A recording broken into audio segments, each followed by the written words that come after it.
Hey everybody, it's Trevor and welcome to my channel, Social Dilemma. Thank you for coming by today. I want to do an update on the Ontario Teachers Pension Plan that was probably they lost 95 million to the cryptocurrency platform FTX. And the update I want to do is in the past few days, I'm astounded by hearing people say, well, you know what? 95 million, yeah, it's a lot of money, but it's not even 1% of their total pension investment. Okay, all right, I was like, wow, that was news to me. I didn't know it was not even 1% of their investment. But the problem is, put yourself in a teacher's shoes, or any place that you work at where you have a pension.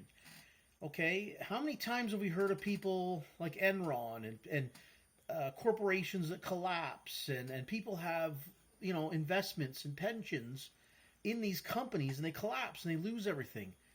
So what I want to bring light to is, okay, the 95 million cryptocurrency scandal that probably cost the Ontario teachers $95 million. What other investments were made in the names of these teachers? What other investments do they have? I know they have investments in real estate market, which I do like. Okay, I do like real estate on a personal level. I don't, I think owning your own home is a great thing. But on a grand scale, I don't know. Especially with housing markets going the way they are in commercial areas and whatnot. I've talked about this previously, but obviously we know in the commercial field has been decimated in the last 2 years due to the government involvement in the economy and switching from going into a store to buying things online. It was too rapid of a change in the economy. So, but I want to get back to the pension plan and how many. I think this 95 million cryptocurrency scandal that happened to the Ontario teachers is just the tip of the iceberg. How many other investments are, could go belly up? And again, this is why, now I want to get onto pensions too as well. I don't like pensions.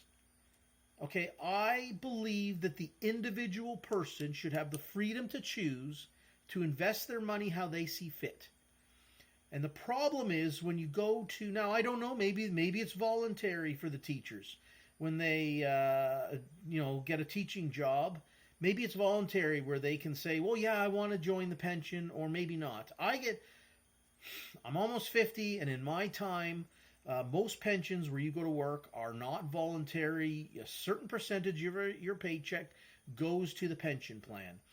In fact, one of the biggest goes beyond a Ponzi scheme scam is the government pension.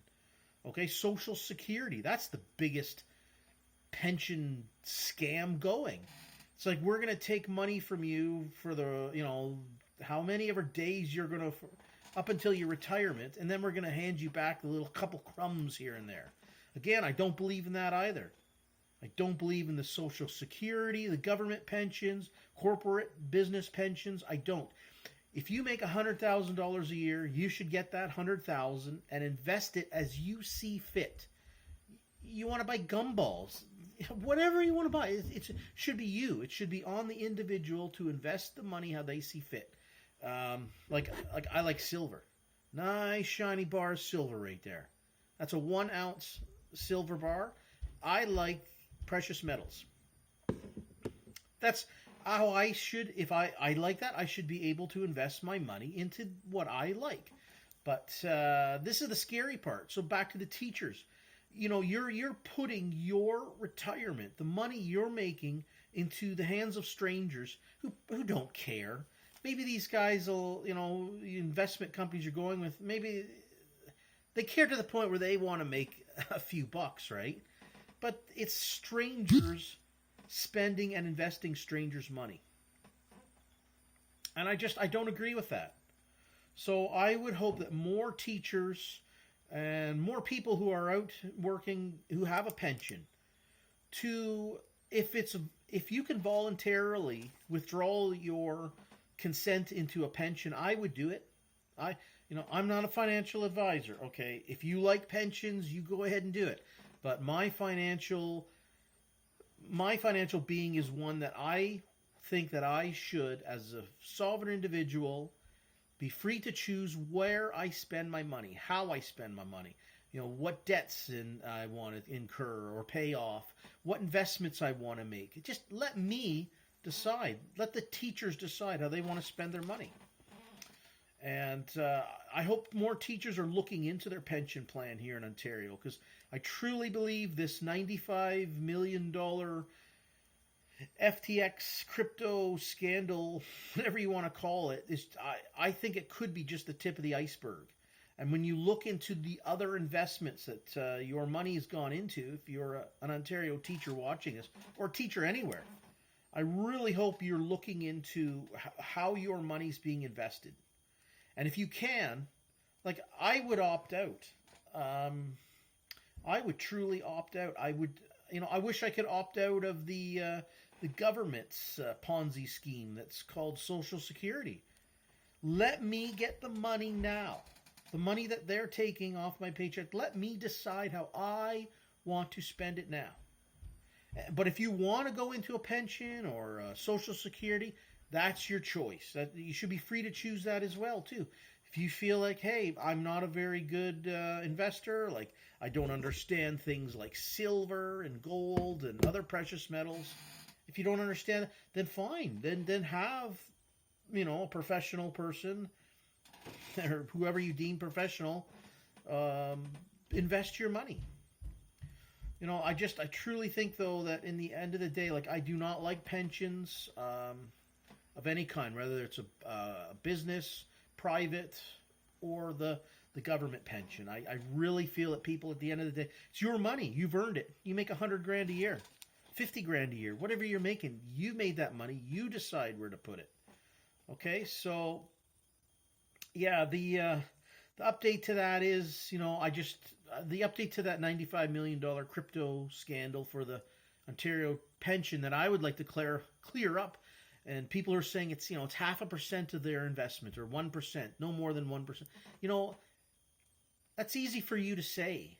But, if I'm a teacher right now and I'm seeing this scandal go through, I'm going to say, where is the rest of our money being invested? Okay? And that's a huge loss as well. I don't care if it's no more than 1%. 95 million that's potentially gone. I don't care. That's a huge number to lose, and I hope it's a wake-up call to the teachers to check out your pensions. So I hope that update is helpful. Again, I don't like pensions. If I was working in a company that I could opt out of, I certainly would, because I would take my money and spend it how I see fit. So that's that. And the part 2 of this is...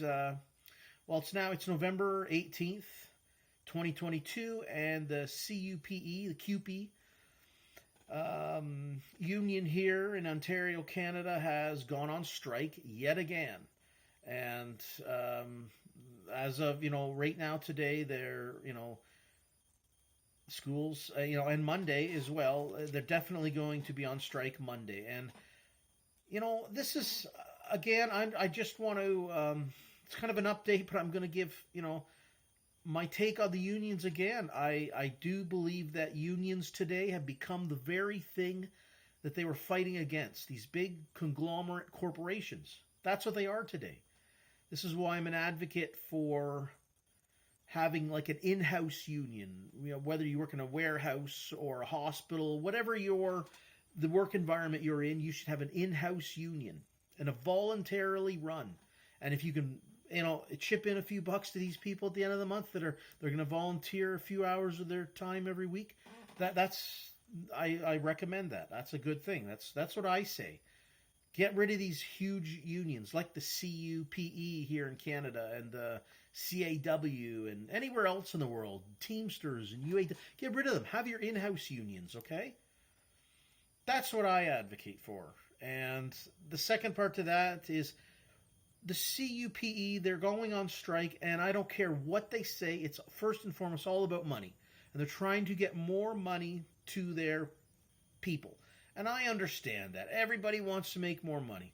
But it always seems to me unions are going on strike during recessions. Like, there's no money. There's no money in the coffers to give to anybody right now. And government, but yet they keep bleeding us dry like a bunch of parasites.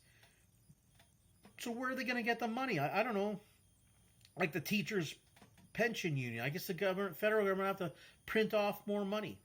To pay the CUPE workers more money. I guess, they got to get the money somewhere, and they got to get it somehow, and it's always taken from, the free market. I mean, teachers and anyone who works for the education system, 100% of your pay comes from taxation. And I hope that, I'm not knocking you or nothing, but come on, you need to buck up here a little bit. Okay, this has been a rough economy. Most government workers, they've had their paychecks coming in. A lot of small businesses were knocked out because of the government shutdown. So here's another thing. But those union workers that were government run, that did lose their jobs during this shutdown, were people who didn't want to take the COVID-19 vaccination. Where was CUPE on that one? Where was the CAW? Where was any hospital union on that one? You were nowhere to be found, and it's a disgrace. It's a disgrace, and I absolutely cannot support any of these huge corporate unions anymore. I never liked them. I never wanted to support them. But really now I don't. Absolutely, 100%, you've lost my support, CUPE and whoever else, SEIU, UAW, CAW, whatever acronym for the unions that you're using. You're just a bunch of conglomerate corporations now. And where were you when people said, for whatever reason, I don't want a COVID-19 vaccination? You guys were tumbleweeds. You were in the shadows. You did not care about your union workers then. But now, times are tough. You want to give you guys more money. That's all you union guys and unions do today is you try to bleed the free market, the small businesses, the private sector workers of more money. But yet when you're really needed, when you guys are really needed, you unions, you're nowhere to be found. You were nowhere to be found during the 2 years. We're still going through this in Canada of the COVID-19 shutdowns. You guys let people get fired, let go, laid off, whatever. You guys did nothing to help those people. And that's a disgrace. And you would have turned people like myself around, and I would have had, I would have started to like you guys again. Had you helped your constituents, I guess, your workers that belong to your union, who have no choice. Okay, it's not voluntary. I worked in a hospital, 7 hospitals here in Canada. Never was it voluntary for me to say, can I opt out of the union? No. You get the job, you get union dues taken off. So here you guys are, CUPE. Just using you guys as a good example of here you are, you're fighting. Obviously, it's going to be for more money. But where were you guys when people were getting fired and let go and laid off because they didn't want to take the COVID-19 vaccination? Where were you? Ask yourselves that. Okay? Okay, so there's my rant. Just everybody try to have a good day and stay free, okay? Bye-bye.